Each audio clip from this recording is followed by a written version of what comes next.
Hi, we're Waukegan Wellness. It's spring, and we're so excited to be here with you today. But before we get started with our first guest, we're going to take a short break. Waukegan Wellness, and why now? How do we take one city and change the mentality and the environment and help the people realize that there is a different world that we can experience? All the resources are here. And that's, I think, what's troubling to me is all these resources are here, but nobody's working together. The Hub in downtown Waukegan is the place to launch your business, the new business spot for you. Free Wi-Fi, free conference room, free use of office space, discount on studios and classroom space, free scanning, free printing, and also memberships to be able to meet with our experts. For the first 6 months, you can be able to get you a business office space and drop-in mail space for only $75. And most importantly, building a connection with other entrepreneurs just like you.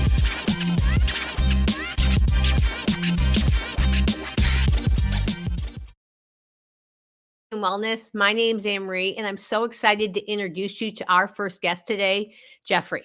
Jeffery and I first met several years ago when we were both working in the gardens at Eden Restoration Project. Way before that day, you certainly had a story, Jeffery. So fill us in. Tell us a little bit about who you are and where you came from. Okay, so I grew up in Chicago on the west side. It was a pretty good, decent life. You know, my parents was very adventurous. So being outside and doing things like that, collecting animals, bugs, it was second nature. Growing up, I then transitioned to the suburbs of Aurora, where I lived out there to finish like my high school years and stuff like that. Nice. That was, experience as well. And then from there, I'm here in Waukegan.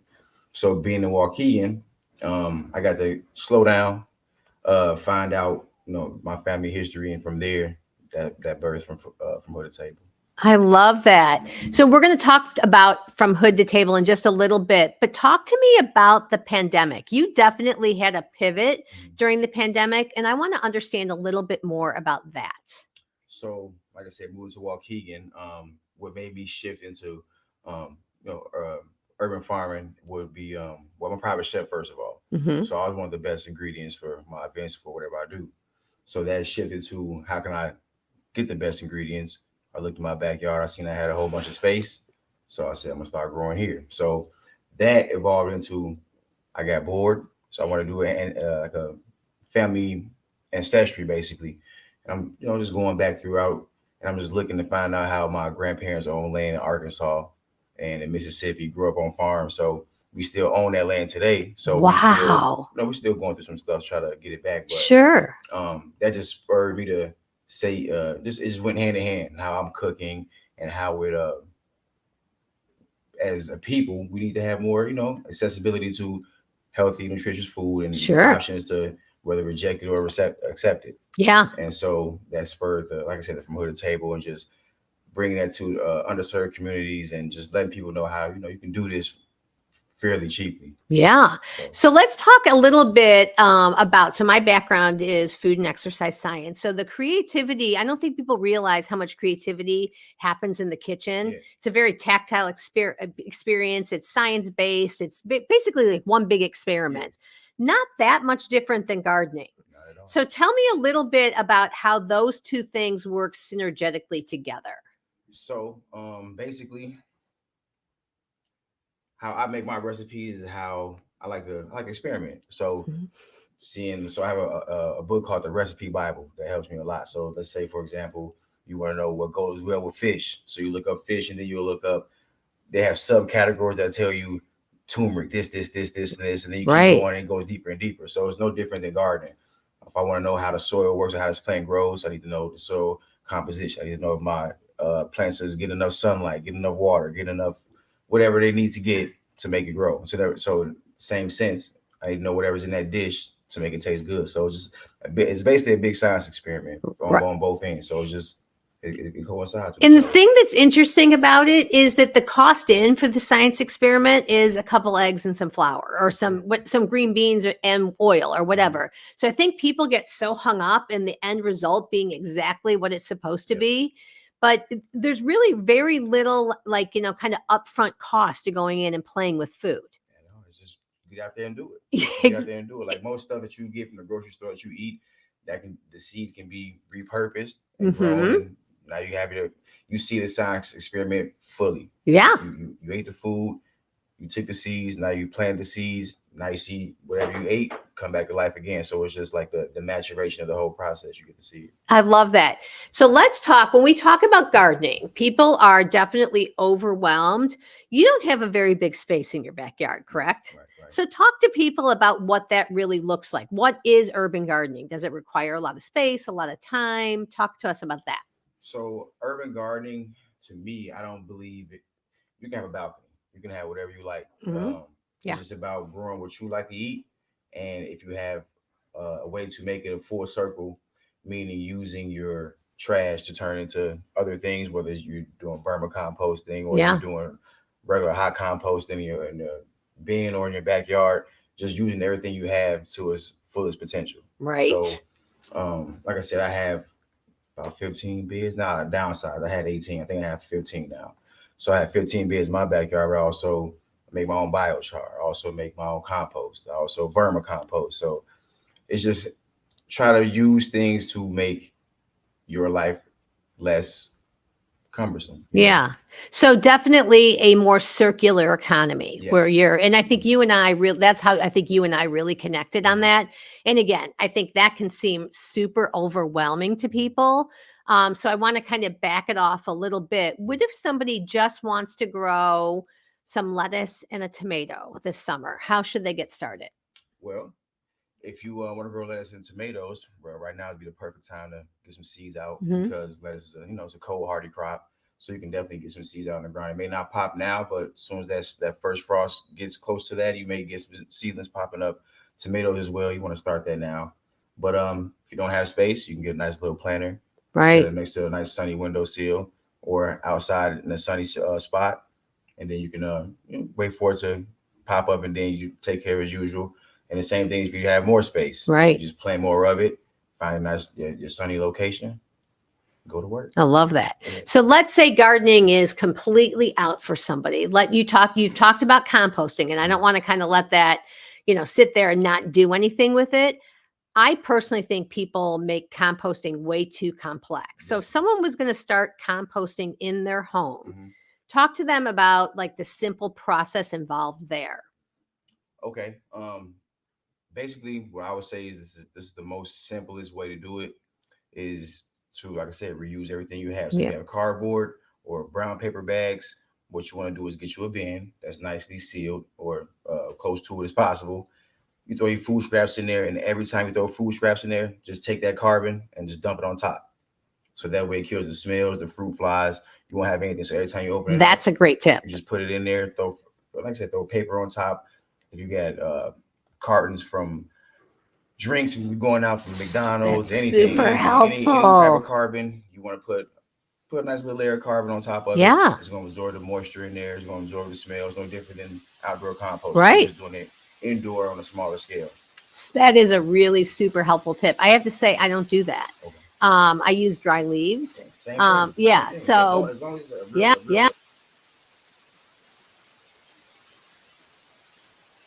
Awesome. So super simple tip. I love that. I also don't want to kind of lose track of what you talked about with your family owning land. You're still navigating some pieces of that. I don't want to pry, but is that tell me a little bit about that if you're open to that. Yeah. So basically we have farmland in Arkansas that like we found out about what I found out about. Like I said, just talking to my cousins and family, and we just got really interested in that land. So we just want to figure out how can we be more sustainable and get back to farming the land that we own. So as we're winding up here, I can talk to you forever. Talk to me about what wellness means to you. Wellness to me is definitely like I said, a full circle thing. Mental, spiritually, physically. So doing things that bring you joy, doing things that bring other people joy, because sometimes being a servant is more fulfilling than doing stuff for yourself and just being a good person.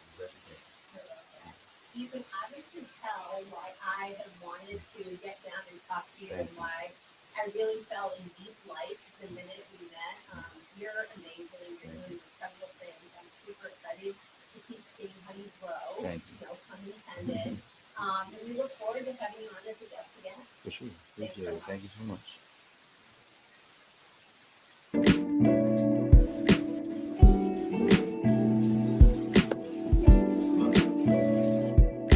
My experience with the chocolate chip summer camp was very good. There was coding, which was fun to make your own little world, and then we got to do VR, which was also like we coded it. During like the first half of the session, we got to like build our own world and like got to see inside of it. So designing it was very helpful. So now I can use it with my own and get more use out of it. There was just so many options, and also it was just so amazing to realize all of this was made with coding, which we also study later on in the camp.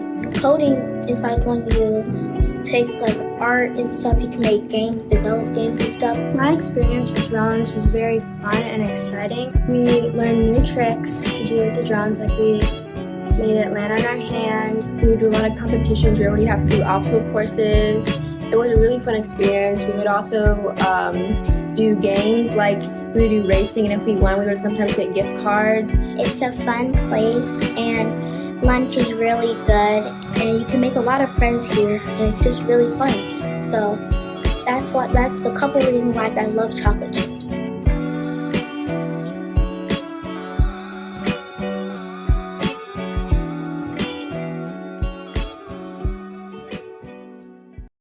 Greater Waukegan Development Coalition and its partners would like to invite you, if you are a woman, minority, or veteran-owned business looking to gain contracts with large institutions, GWDC, Illinois Hispanic Chamber of Commerce, and the Black Chamber of Commerce are working to ensure just that. We are committed to helping small disadvantaged businesses in the North Chicago, Park City, Waukegan, Beach Park, and Zion communities. Our goal is to help build a thriving economy for our communities. Let us start with you.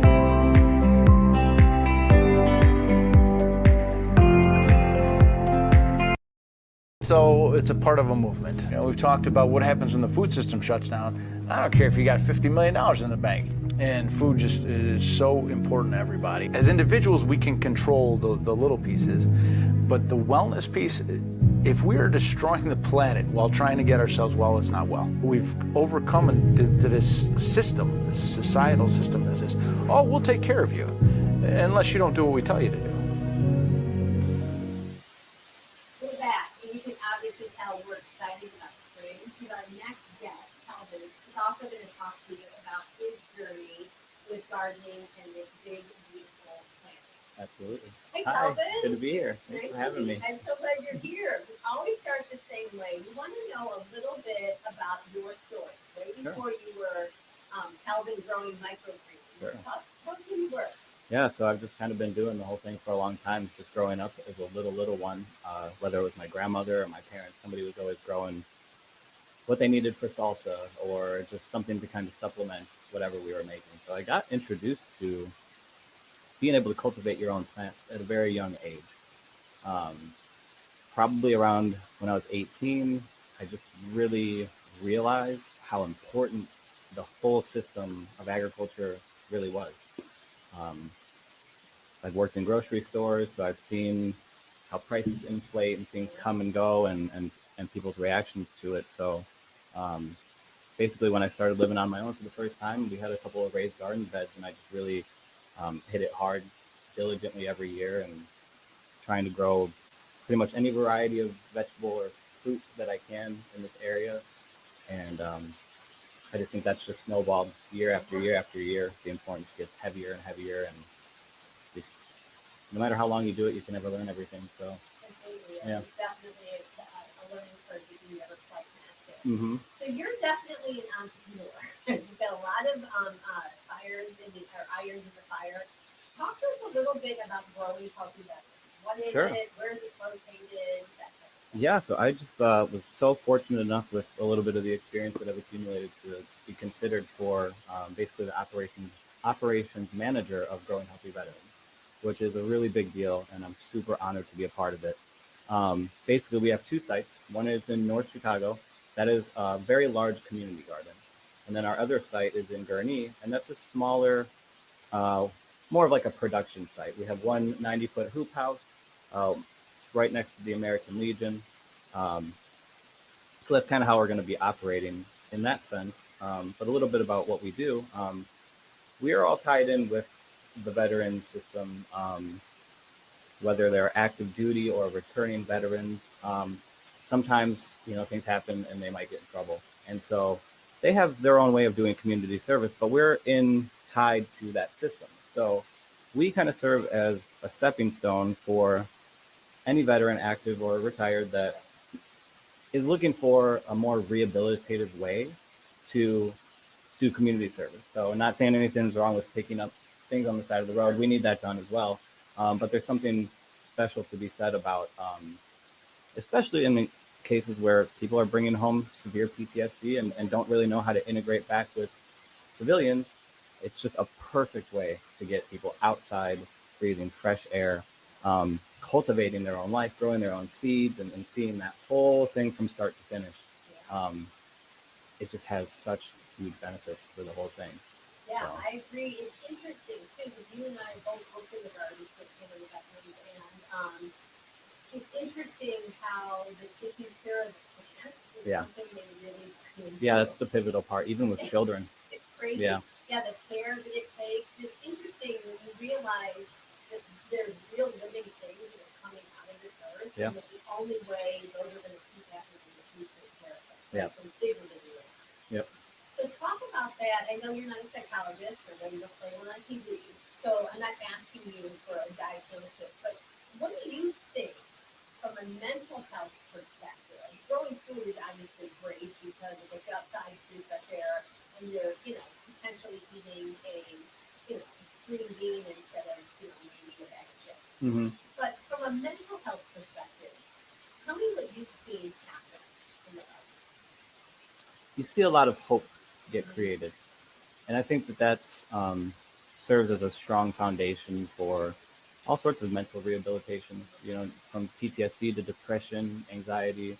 I think pretty much anything that you are going through, in a sense, can really be, I don't want to say cured or anything like that, but you get people out with the same kind of intentions, and even somebody that has never gardened before and is really shut down to the whole thing, when they see the community and it's just being able to serve the community in such a way with fresh food, which seems so restricted to us. You have to go to the store for your food. Right. But to be able to show people that in these days really gives a lot of hope. And I think that's just like I said, a really good foundation for a lot of healing is when you actually feel hopeful about a situation in life. So I know that you also teach yoga. Mm-hmm. So what do you think the connection to yoga and all of this? Yeah, it's been so interesting. I didn't really intentionally think that they would mix, but I've gotten the opportunity a couple of times to sit and do like chair yoga with a couple of the veterans, and it's all part of it. It's like food wellness, physical wellness, mental wellness, and you kind of get all three of that in a garden space. If you're tending to plants and then tending to yourself, and then eating some fresh food at the end. It's almost like that whole cycle of wellness. So it's been really, really rewarding and interesting to see how many opportunities we can have to integrate that into our programming. Absolutely. So, and again, I'm catching off guard with this question, so yes. Okay, you don't have an answer. But what are your thoughts on grounding specifically? Like in relationship to yoga and earth and vibration, do you have a thought process there? I think it really just comes down to, for me personally, remembering who you were as a kid. I think when you're a kid, you have such a strong sense of who you're going to be and what your stances and moralities and all these things are. And then the world hits you and you have to get a job and you have to go through school. And you have to do all these things. You kind of go through a blender of society, and being able to reconnect with that inner self, I think, in that level, helps at least me be able to put aside a lot of the traumas that I've gone through and kind of come back around to that and pick that kid back up and say, you had it then, let's go now. Right. I've asked that question a bunch of times, and I've never heard that answer. I love it. Yeah. I'm going to put that away to you. So let's circle back to growing healthy veterans. If someone is intrigued by what you're doing, how can they get involved? How can they volunteer? How can they share resources? How can they write a check? Yeah, absolutely. So my Facebook, First Plague Sanctuary, has a lot of ties into their Facebook, Growing Healthy Veterans. Growing Healthy Veterans has its own website. I believe it's just growinghealthyveterans.org. You can connect to me in any way that you want on Facebook. Shoot me a message. I got my phone number on there, email if you want to plot. If you or anybody that you know is in the area that's interested in volunteering, same way. So tell people when you say if you want to plot, tell people that. Yeah. Well, we do things a little bit differently because we grow in wood chips. Okay. So it's not your conventional till up the soil and make a plot kind of thing.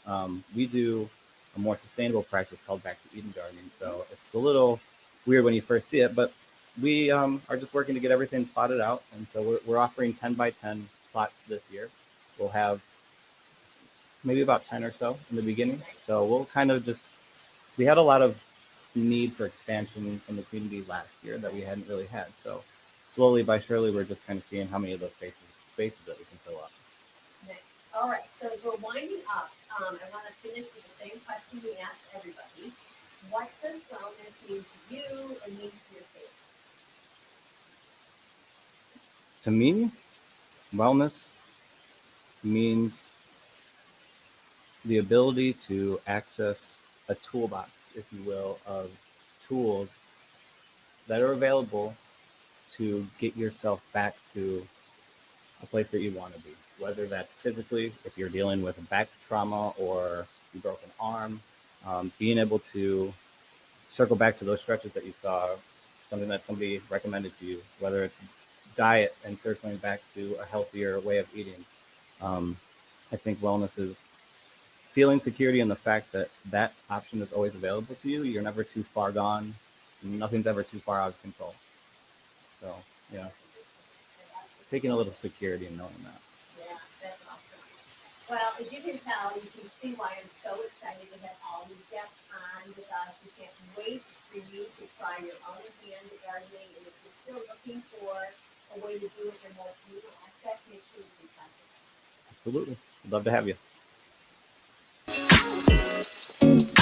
We're going to talk about everything that is happening here in District 60, the things that are important to my residents, workers' rights, women's rights, LGBTQ rights. Every single person in this district deserves to be represented. We have so many different ethnicities here. We are a wonderful melting pot of people. Oh my God, we have the best food restaurants in Waukegan.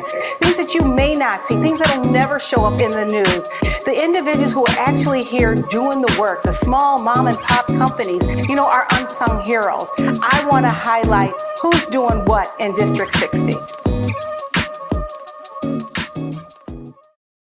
Waukegan Wellness, and why now? How do we take one city and change the mentality and the environment and help the people realize that there is a different world that we can experience? All the resources are here. Mm-hmm. And that's, I think, what's troubling to me is all these resources are here, but nobody's working together.